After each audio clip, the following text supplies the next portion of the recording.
Assalamualaikum warahmatullahi wabarakatuh. Perkenalkan, nama saya Haji Fatur Rahmah dengan NIM 22053079 dari Program Studi Pendidikan Ekonomi. Pada kesempatan kali ini, saya akan mempresentasikan tugas ekonomi Islam yang berjudul Sejarah Berpikir Ekonomi Islam. Sebelum kita masuk ke dalam materinya, kita terlebih dahulu harus mengerti bagaimana sejarah perekonomian pada masa Rasulullah dan Khulafa ar-Rasyidin. Setiap pemerintah pasti memiliki lembaga perekonomian atau keuangan yang berguna untuk membantu perekonomian masyarakat atau kaumnya. Seorang pemimpin harus selalu terjun kepada masyarakat karena mereka sangat membutuhkan uluran tangan dari pemimpinnya. Di dalam suatu negara, haruslah ada suatu aturan yang mengatur masyarakat agar tidak bersikap sewenang-wenang. Pemimpin yang hebat ialah pemimpin yang dapat mengatur pembendaharaan dengan baik, karena apabila pembendaharaan negara hancur, maka negara itu akan ikut hancur dan tidak terkendali. Maka dengan itu, marilah kita lihat apa saja yang telah dilakukan oleh Nabi dan para sahabatnya, yaitu Khulafa ar-Rasyidin dalam pemerintahan pada kaumnya. Baiklah, kita masuk pada materi yang pertama, yaitu perekonomian pada masa Rasulullah. Kehidupan Rasulullah SAW dan masyarakat Muslim di masa beliau adalah teladan yang paling baik implementasi Islam, termasuk dalam bidang ekonomi. Pada periode Mekah, masyarakat Muslim belum sempat membangun perekonomian sebab masa itu penuh dengan perjuangan untuk mempertahankan diri dari intimidasi orang-orang Quraisy. Dan pada masa pemerintahan Madinah lah, Rasulullah memimpin sendiri dan membangun masyarakat Madinah sehingga menjadi masyarakat sejahtera dan beradab. Islam mempunyai pandangan yang jelas mengenai harta dan kegiatan ekonomi sebagaimana telah dicontohkan oleh teladan kita, yaitu Nabi Muhammad SAW. Rasulullah diangkat menjadi pemimpin kota. Disitulah gerakan-gerakan baru untuk membangkitkan kota muncul. Pembaharuan yang dilakukan oleh Rasulullah merupakan perombakan aturan dari berbagai aspek secara besar-besaran dan menyeluruh. Semua aturan yang sudah ada pada masa sebelumnya, yang ada beberapa kebijakan yang dilakukan oleh pemerintahan pada masa Rasulullah. Yang pertama yaitu membangun masjid yang dijadikan sebagai Islamic Center. Yang kedua, menjalin ukhuwah Islamiyah antara kaum Ansar dan kaum Muhajirin.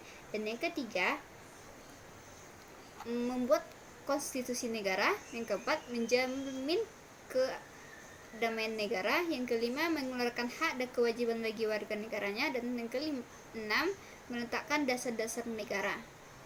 Melihat berbagai masalah yang muncul, Rasulullah membuat beberapa kebijakan keuangan dan ekonomi yang dilandasi oleh hukum-hukum syariah yang bersumber dari Al-Quran dan As-Sunnah. Beberapa prinsip yang telah dibuat adalah sebagai berikut. Yang pertama, penguasaan tertinggi dan pemilik seluruh alam semesta adalah Allah. Yang kedua, semua titipan yang dimiliki dan didapatkan adalah sepenuhnya dari Allah Subhanahu wa Ta'ala dan atas seizinnya. Maka dari itu, manusia harus sangat bersyukur karena telah mempunyai hak dan kekayaan yang telah diberikan oleh Allah. Yang ketiga, kekayaan harus berputar dan tidak boleh ditimbun. Terus yang keempat, manusia bukanlah pemilik alam semesta, melainkan hanya kafilah Allah Subhanahu wa Ta'ala. Terus yang kelima, menerapkan sistem warisan sebagai media retribusi kekayaan. Dan keenam, menetapkan kewajiban bagi seluruh individu termasuk orang miskin. Dan yang terakhir, menyusun sistem pertahanan. Kita masuk pada materi yang kedua, yaitu perekonomian pada masa sahabat Nabi, yaitu Khulafa ar-Rasyidin. Kita masuk pada tokoh yang pertama, yaitu masa Khalifah Abu Bakar As-Siddiq. Dalam masa pemerintahan Abu Bakar berusaha untuk meningkatkan kesejahteraan umatnya dengan melaksanakan berbagai kebijakan ekonomi seperti yang telah dipraktikkan oleh Rasulullah SAW. Ia sangat teliti dalam perhitungan zakat.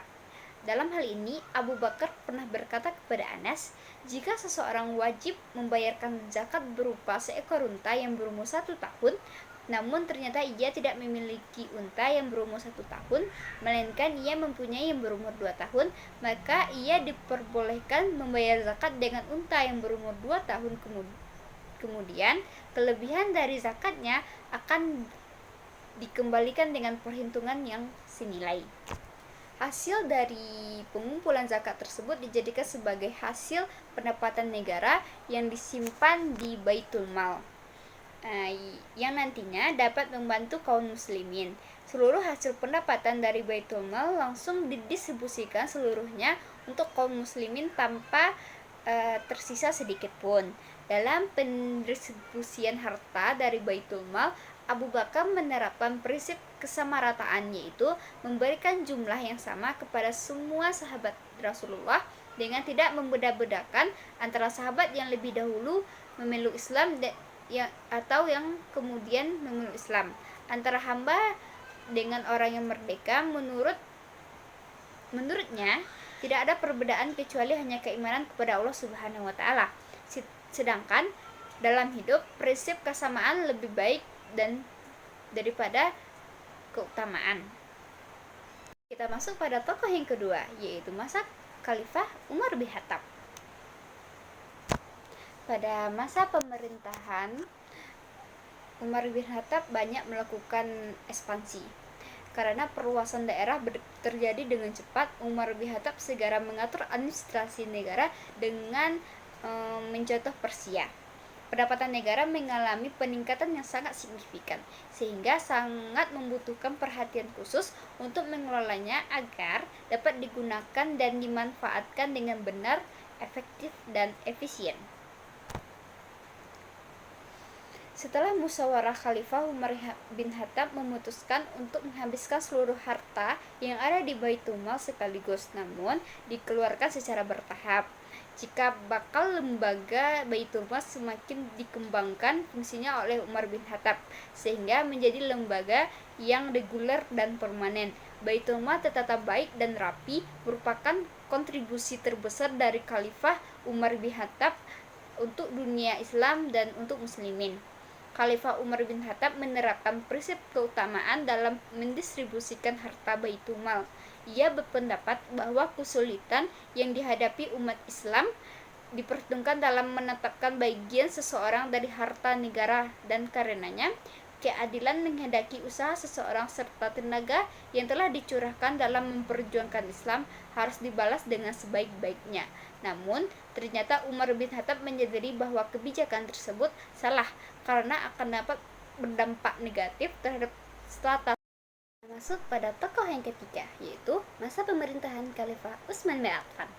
Pada 6 bulan masa pemerintahannya, Khalifah Utsman bin Affan telah melakukan penataran baru dengan mengikuti kebijakan Umar bin Khattab.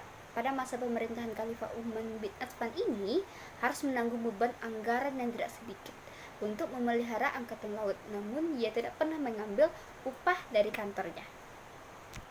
Tetapi sebaliknya, ia meringankan beban pemerintahan dalam hal-hal serius dengan menyimpan uangnya di bendahara negara. Meskipun Khalifah Umar bin Affan meyakini prinsip keutamaan dalam memenuhi kebutuhan pokok masyarakat, namun ia tetap memberikan bantuan kepada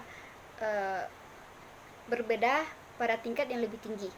Dengan begitu, Khalifah Umar bin Affan telah menerapkan prinsip-prinsip keutamaan seperti yang terjadi pada Khalifah Umar bin Khattab.